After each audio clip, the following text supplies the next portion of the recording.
Informasi dari sidang lanjutan kasus penganiayaan berat terencana David Ozora dengan terdakwa Mario Dandi Satrio dan Shane Lucas Lumban Toruan digelar di Pengadilan Negeri Jakarta Selatan pada Kamis pagi. Sidang kali ini menjadi kesempatan terakhir jaksa penuntut umum menghadirkan ahli memberatkan kedua terdakwa. Yang hadir sebagai saksi adalah dokter yang menangani David Ozora sejak masuk di Rumah Sakit Mayapada, Jakarta. Dr. Yeremia Tatang adalah saksi yang dihadirkan jaksa untuk memberatkan Mario Dandi dan Shane Lucas, dua terdakwa penganiayaan berat terhadap David Ozora. Yeremia menangani David selama dirawat lebih dari 50 hari. Selanjutnya mengenai kondisi David dari keterangan saksi, yakni dokter yang menangani David di rumah sakit, kita temui rekan Tifal Solesa di Pengadilan Negeri Jakarta Selatan. Tifal, apa yang diutarakan dokter mengenai kondisi David saat dianiaya Mario Dandi dan kawan-kawannya? Dokter Tatang tadi sempat menjelaskan awal ia mengetahui kondisi David saat tiba atau dirujuk dari Rumah Sakit Medika Permata Hijau menuju ke Rumah Sakit Mayapada Kuningan, Jakarta Selatan. Saat itu yang ia jelaskan saat dilihat kondisinya di unit gawat darurat atau UGD rumah sakit bahwa kondisinya terbilang cukup fatal begitu. Ia mengalami koma, tidak memberikan respon apapun, diberi rangsangan tertentu oleh dokter yang berjaga di sana.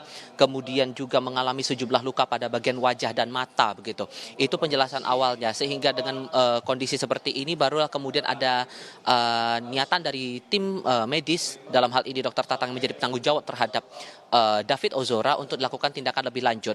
Hal lain yang juga membuat kondisi dari David ini terbilang cukup parah adalah infeksi yang dialami oleh David selepas dilakukan atau menerima penganiayaan dari sejumlah pelaku, salah satunya adalah terdakwa Mario Dandi Satrio. Infeksi ini lebih spesifik lagi dialami pada organ napas atau pada bagian pernapasan, sehingga ini menyulitkan pernapasan dari David, yang pada ujungnya setelah kemudian dirawat dari UGD menuju ke ruang ICU, ia dilakukan tambahan atau dipasang alat bantu khusus atau ventilator untuk membantu jalan napas dari David Ozora saat berada di Rumah Sakit Mayapada Kuningan, Jakarta Selatan. Lebih lengkap saya ajak Anda mendengar keterangan dari Dokter Tatang yang menjadi ahli dalam sidang hari ini. Nah, saat saya terima, itu memang kondisinya sangat tidak bagus, GCS-nya 3, dan itu di paru-parunya itu bunyi dahaknya sangat-sangat kental sekali. Kalau kita terima karena dia sudah koma dengan GCS 3, itu langsung kita intubasi, arti kita langsung pasang alat bantu nafas. Karena refleksnya semua sudah hilang. Jadi kalau refleksnya sudah hilang, maka pasien tersebut akan cenderung untuk gampang terdapat infeksi yang akan memperberat. Nah, dari data rumah sakit sebelumnya dan dari pemeriksaan laboratorium yang kita lakukan saat itu infeksi yang sudah pasien dapatkan itu sangat-sangat berat sekali. Leukositnya sudah sampai 20 ribuan, marker infeksinya pun PCT pun sudah cukup tinggi, di atas 4. Dan CRP atau peradangan itu sampai 200-an. Artinya ini anak memang terkena injury atau jejas yang sangat berat sekali. Maka waktu itu sekitar jam 1 pagian langsung pas di UGD Mayapada langsung kita intubasi, kita masukkan langsung ke dalam ventilator untuk melakukan pertolongan pertama.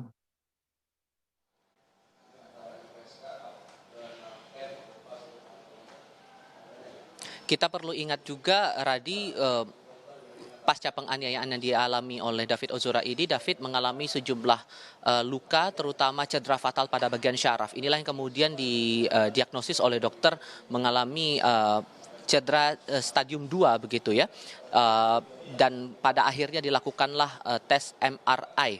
Dalam tes MRI disebutkan juga oleh Dokter Tatang dalam kesaksiannya hari ini sebagai ahli di muka sidang, ia menemukan ada bercak putih, efek dari penganiayaan. Bercak putih ini ditambah lagi tidak ada pendarahan di kepala, sehingga menurut Tatang tadi dalam keterangannya, ini menunjukkan bahwa cedera yang dialami pada syaraf David ini terbilang cukup serius, dan ini mempengaruhi sejumlah aspek baik itu dari segi motorik maupun juga psikologis.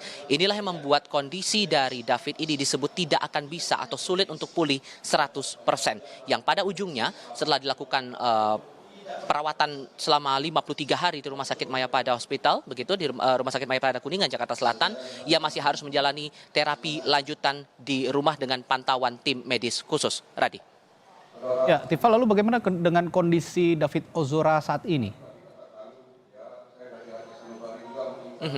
Disebutkan dari pihak keluarga David Ozora bahwa kondisi dari David ini sudah 80% pulih. Itu keterangan yang kami dapatkan dari ayah David Jonathan Latumahina yang hadir pada hari ini memantau perjalanan sidang ahli dari Jaksa Penuntut Umum di ruang sidang utama Pengadilan Negeri Jakarta Selatan. Ia menyebutkan bahwa sejumlah terapi masih terus dilakukan, baik itu fisioterapi, terutama adalah terapi bicara. Karena perlu dipahami, karena kondisi syaraf ataupun juga cedera syaraf yang dialami David ini terbilang cukup serius dan masih terus perlu pembaruan ataupun juga perlu perbaikan secara perlahan begitu.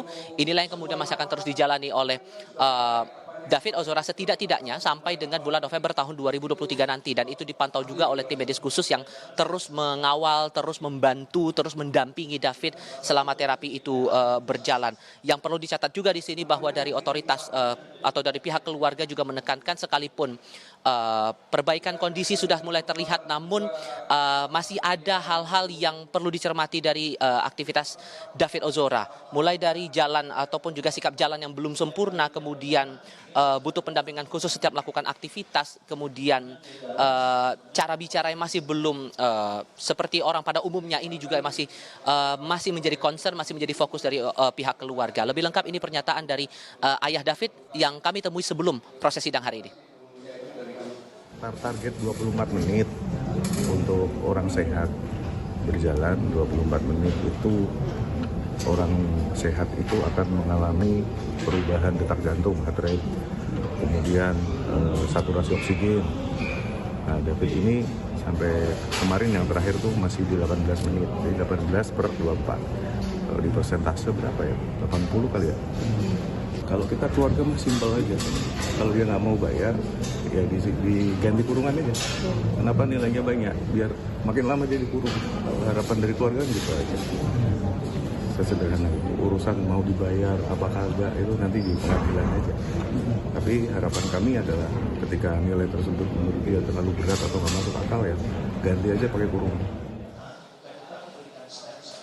Yang Anda dengar tadi pada bagian akhir keterangan dari Jonathan Latumahina ini merespons dari restitusi yang masih terus diupayakan oleh penasihat hukum Mario Dandi Satrio untuk tidak dikenakan kepada kliennya. Responnya diharapkan kemudian kalaupun tidak mampu untuk membayar restitusi yang ditetapkan oleh Lembaga Perlindungan Saksi dan Korban atau LPSK senilai 120 miliar lebih itu, maka penggantinya adalah kurungan penjara saja. Tapi di sisi lain kalau kita kembali lagi merujuk pada penanganan pasca perawatan terhadap David Ozora dari rumah sakit ke rumah begitu, dari dokter Yeremia Tatang juga menyebut bahwa setidak-tidaknya ada 3 terapi yang harus dilakukan terhadap David untuk bisa mengembalikan kondisinya, mengembalikan kondisi fisik dan psikologisnya walaupun dikatakan tidak akan bisa pulih 100%, yakni fisiomotorik untuk menjaga keseimbangan tubuh, kemudian juga terapi okupasi untuk melatih motorik halusnya, serta psikoterapi untuk menjaga atau memastikan kondisi psikisnya bisa perlahan-lahan pulih kembali selepas menerima penganiayaan dari pelaku